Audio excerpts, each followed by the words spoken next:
Chain of Memories is hands down the most unique game in the series and probably one of the most unique games I've ever played. The card-based gameplay definitely has a steep learning curve, but once you figure it out, the game is genuinely a very fun experience. As this game is the foundation for all of the command deck games in the series, it features a similar mechanic called slates, where you stack together a specific combination of cards to unleash very powerful, downright overpowered moves. But what if we just didn't use them? Before I get ahead of myself, allow me to briefly explain the difference between stocked cards and slates. In Chain of Memories, you can stack up to 3 cards in combat in order to play higher values and hopefully avoid getting your cards broken. And when you play that stack, Sora will act out each card in the order they were stacked. So if you stock 3 attack cards, Sora will do a full combo, but if you stock 3 different spells, for example, Sora will cast all 3 spells one after the other. On the other hand, slates work a little differently. You have to stock cards in order to use a slate, but it has to be a very specific combination and you have to unlock most of them beforehand in order to even use it, which is nice for this particular challenge. A good example of a slate would be any higher level spell like Firaga or Curaga, Lethal Frame, and Sonic Blade. All very good slates that can help carry your playthrough to the end. Now that we have that disclaimer out of the way, we can start the run. The run starts like any other playthrough of the game, with the coveted Chain of Memories card grind. I highly recommend starting every playthrough of this game just running back and forth between rooms in Traverse Town until you have about 60 or 70 map cards and at least one random joker.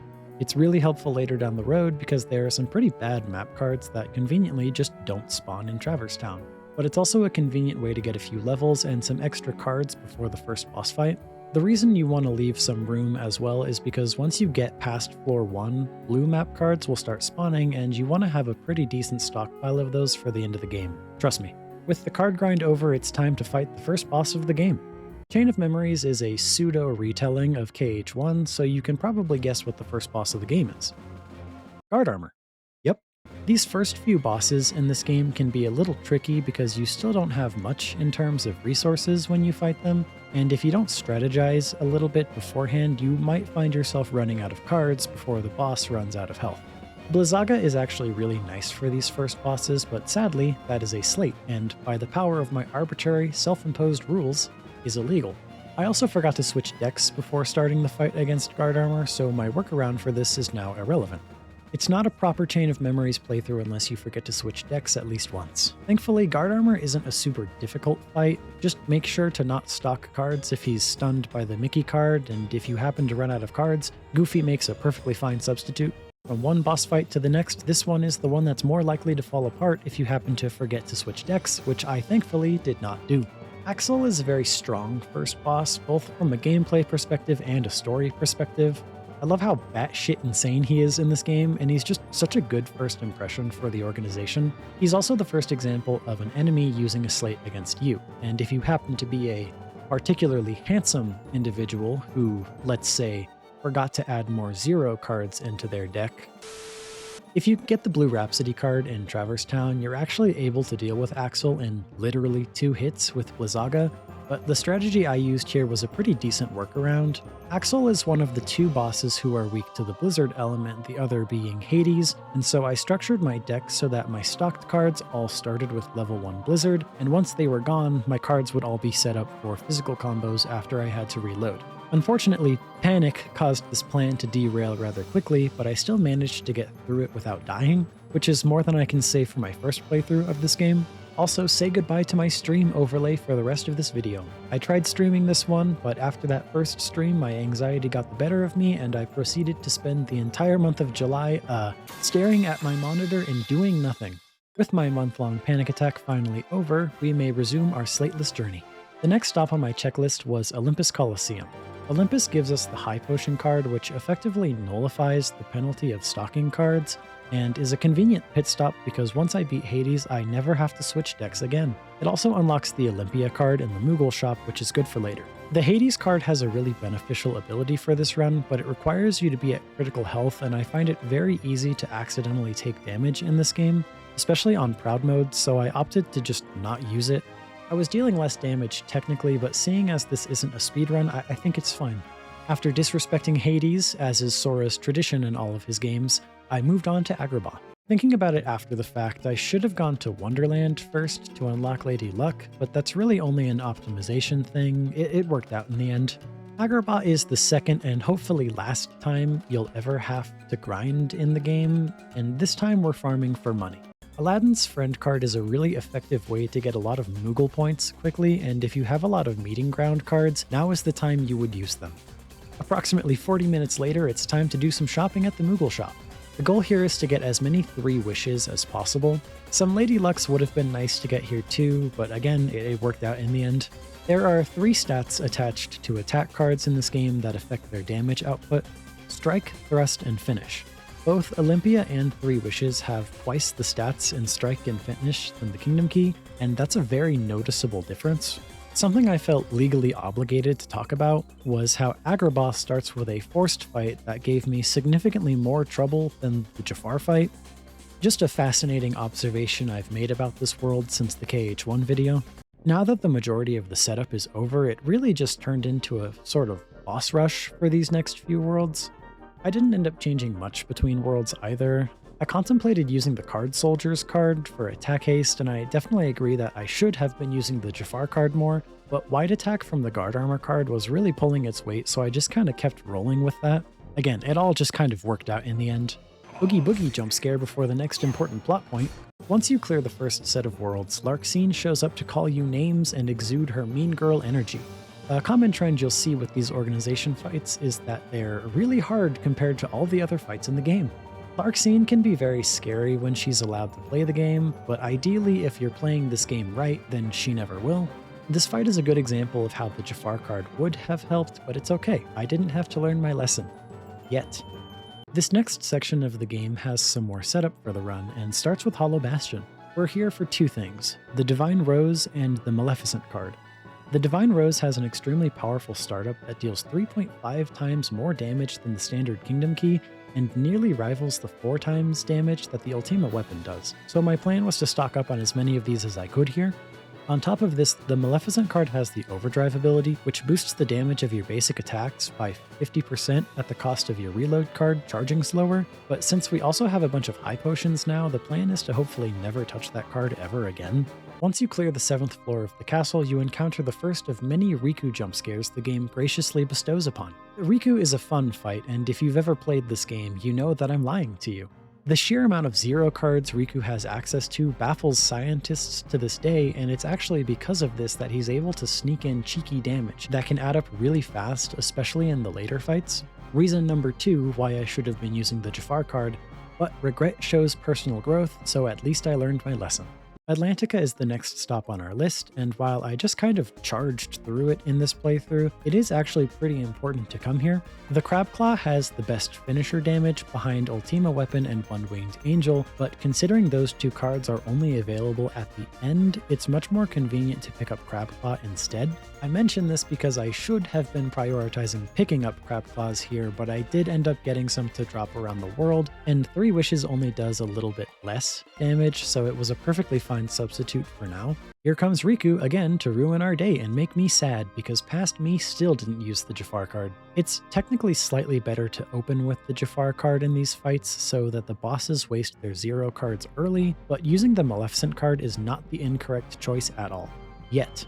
Over in Neverland, I didn't stay long here, but somehow this world really made that time count when it came to delivering cortisol straight to my veins. These pirates have a funny instant attack that exists exclusively to stress you out, and I discovered a surprise super boss I could have never seen coming. Captain Hook.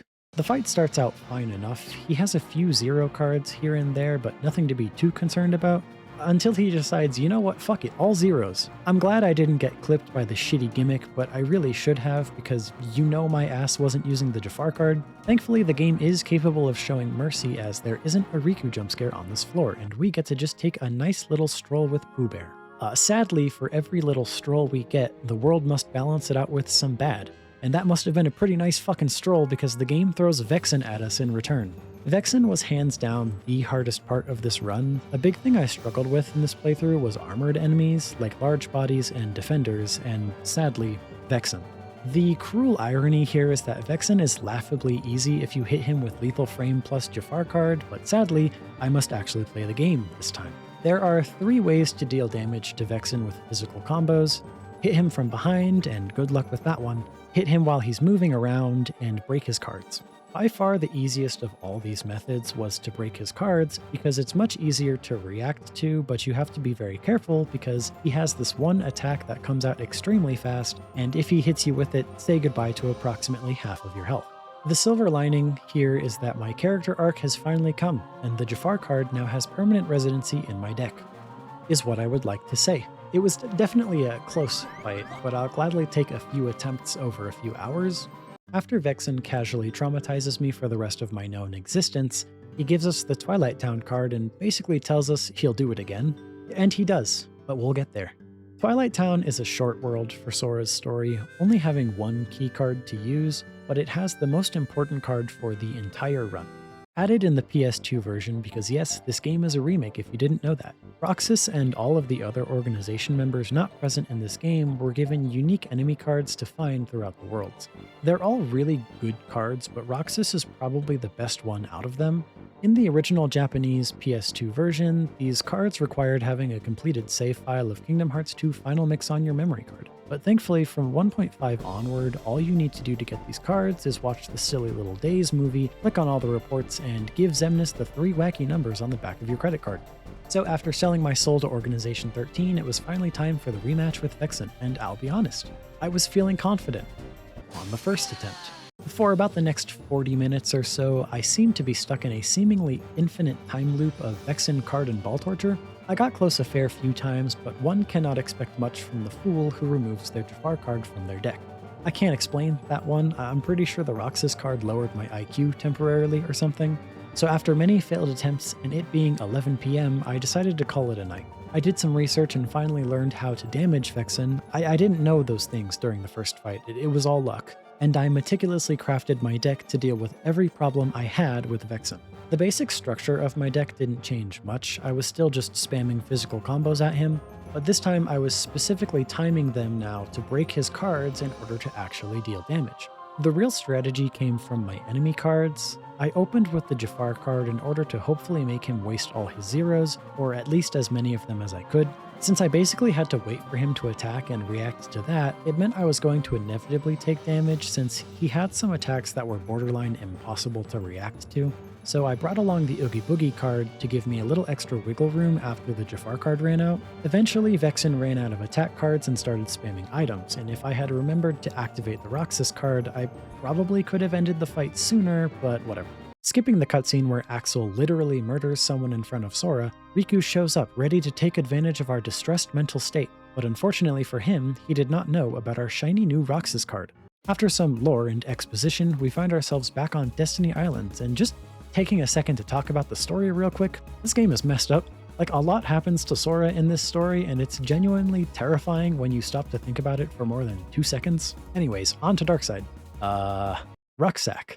After defeating Darkseid, you unlock the Oathkeeper, and while it's definitely a really good Keyblade, I can't really say whether or not it's worth the cost or work to get a whole bunch of them, especially when you've probably already built up a pretty large stockpile of Divine Roses and Crab Claws by this point, but past me was very clearly determined to get as many of these things as possible. This next part is where I ended my first playthrough of this game because I didn't know how to use items and Sonic Blade let me down. But 10 years later, I am a much stronger and hopefully slightly smarter person, but let's not count on that.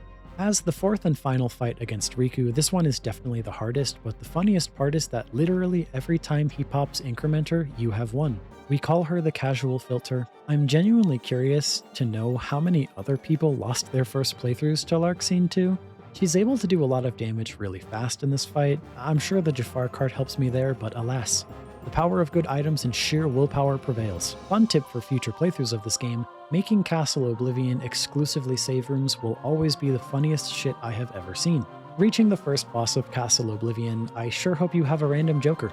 The rematch against Axel goes about the same as all the other org fights in this game. The Zeros are annoying because they always seem to go apeshit when they play them. How many times do you think I can mention the Jafar card in this video? The fight against Marluxia is actually pretty interesting, and not just because I died during it. He's the only other boss aside from Axel who can teleport around the arena, and he has quite a few powerful attacks that took me by surprise. The zeros me buckle. Look, I know you want me to use the Jafar card more. I do too, but wouldn't it be funnier if I just bashed my head into the wall until it worked? The final fight against Marluxia is somehow easier than the first one. He doesn't have any zeros in his deck, and at least for the first phase, he doesn't use any slates, so you can just wail on him with complete disregard. Now, the second phase is a slightly different story. I learned this one recently, but if you simply never break his cards in this phase, it dramatically reduces the amount of slates he uses in this phase. Of course, naturally, that's in a perfect world, so just bring a million zeros with you instead. These slates he uses in this fight are the primary reason why it's so much harder than Phase 1, because they're all very obnoxious to deal with, and you have very little time to react to them. Thankfully, I noticed in a casual playthrough that he'll always only do 4 in a row, so as long as you wait until the 4th one comes out, you can get through the fight without ever getting hit by them. I don't know how I would feel if they made these slates unbreakable. But hey, that's Sora's story done. Now, I know that some of you may be thinking that this isn't nearly as impressive as some other videos about this game, but believe it or not, I do still like to have fun when I play my video games, and this one was purely for science. And we're not done yet. I was on the fence about whether or not I wanted to do Riku's story, because unlike Sora's story, you can't avoid unlocking slates, and the game doesn't let you reorganize Riku's decks. But ultimately, I decided to give it a try until I decided it wasn't worth it, and was genuinely surprised by how much fun it actually was. The systems they put in place for Riku's gameplay complemented this idea super well, and while there were definitely moments where I wish I could have used Dark Aura, there weren't many. Thankfully, Riku's first world didn't have any opportunities to accidentally use slates, so I could stock cards with reckless abandon. This is also the only world where you have to use all 3 keycards. Most of Riku's worlds are a sprint straight to the boss fight, and I think that's such a good way to approach a second game mode, because coming off of a fresh playthrough, I don't want to spend that much time retracing my steps. Hilariously, the first boss Riku fights is Maleficent. It makes sense from a story perspective, I just think it's funny the devs graciously give you the best enemy card in the game right off the bat. It is with a solemn heart that I must talk about this next section. Sadly, I have lied to you all. It is not possible to beat Riku's story without ever using a slate, because in the tutorial exclusive to Chain of Memories, that's the remake of the Game Boy Advance game, Chain of Memories, the game forces us to win a duel against Ansem, and sadly, I checked. There are duel slates that Riku uses when he wins a duel in this game, so I guess it's time to pack it up and walk away in shame. Just kidding. Who cares about a stinky tutorial? You know the drill. After being forced to slate on Ansem, Riku unlocks a new mechanic and a new level up option. Dark Mode. As you break enemy cards, you build up this meter by the health bar, and when it fills up, Riku will enter Dark Mode, giving him significantly more strength, a new moveset, and slates, I guess. As well, once you unlock Dark Mode, you start getting damage boosts whenever you break an enemy's card, so that will be the strategy for like 90% of this run. Riku visits the same worlds as Sora, but in a different order, and thankfully Agrabah is one of his first worlds. There's not much to say, you know what we're here for. We fight some enemies, start the boss fight, go dark mode, boss die.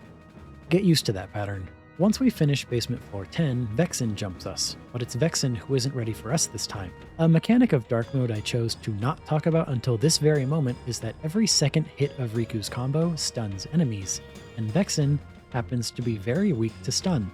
After this fight, we sort of just rush the rest of the worlds. We repeat the strategy of make boss die, but I felt fear as I approached the Captain Hook fight. I started remembering things from another life, and the air was heavy as the fight began. And then I remembered. He was weak to stun. Once you beat Riku's first set of worlds, the Riku jump scare returns, and I'll be honest when I say, I don't really know what happened with this one. Riku is weak to stun, so it should have been easy, but Riku is also just really good at doing shit that kills me in this game.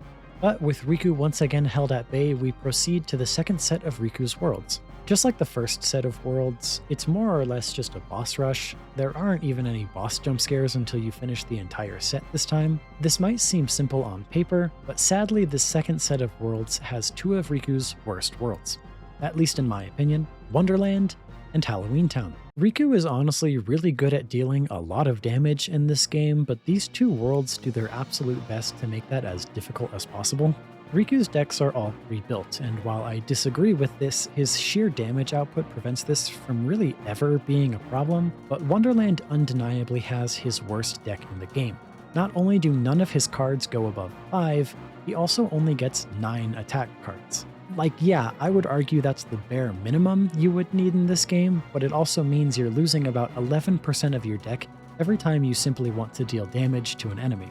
This problem could have been remedied by just giving the player a high potion in this world, but sadly Riku only gets items in 4 of his decks, and even when the game does give you an item card in this story, Riku magically becomes allergic to them whenever he enters dark mode. So I don't really know what they were on when they designed these decks, but whatever, I guess. Riku's Halloween Town deck is actually really good, maybe even one of the best in the game. Lots of high value cards and even some zeros in there for fun or something. It just isn't a proper Kingdom Hearts game until Oogie Boogie traumatizes you. Oogie Boogie isn't actually that difficult of a fight, the gimmick is just super annoying and time-wasty. He has this gate that separates you from him and you need to break his cards in order to lower it. If you break his dice, there's a chance that you can get a gimmick card to drop that stuns him, but alas, it is just that, a chance. And for whatever reason, Oogie Boogie doesn't seem to have any cards in his deck lower than 8, so good luck, buddy. Upon clearing the second set of worlds, Lexius drops by and tells us that it's time for our permanent bedtime. As I talk about this fight, allow me to give you a piece of advice.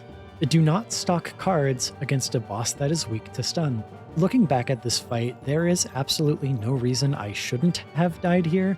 I pretty much made every single incorrect decision I could have in this fight, but I guess it shows the mark of a good game if you can bring it back from rock bottom. That and the sheer intimidation of having 5 Mickey cards in your pocket. These next 2 worlds are very interesting to me because, in my humble opinion, late game decks probably shouldn't have 1s in them, but what do I know? Destiny Islands is fine enough. The deck isn't great, but nothing can be worse than the Wonderland deck, so I'll take that silver lining. The fight against Darkseid goes about as well as it could have gone. Funnily enough, it was actually during this exact fight that I finally understood how the gimmick of this fight works after all these years, and it pains me that the fight would have been over faster if I didn't slide right past the platform here. From this point forward, every single boss fight that was left in the game terrifies me. Zexion is thankfully only the worst boss in the entire series. If you want to ensure someone never plays this game ever, show them this fight. Unique to Rechain of Memories, this battle marks the lovely trend of every post-KH2 title that I like to call the Osaka Special, which is a boss fight with questionable design that is somehow 100% more difficult than anything else in the game.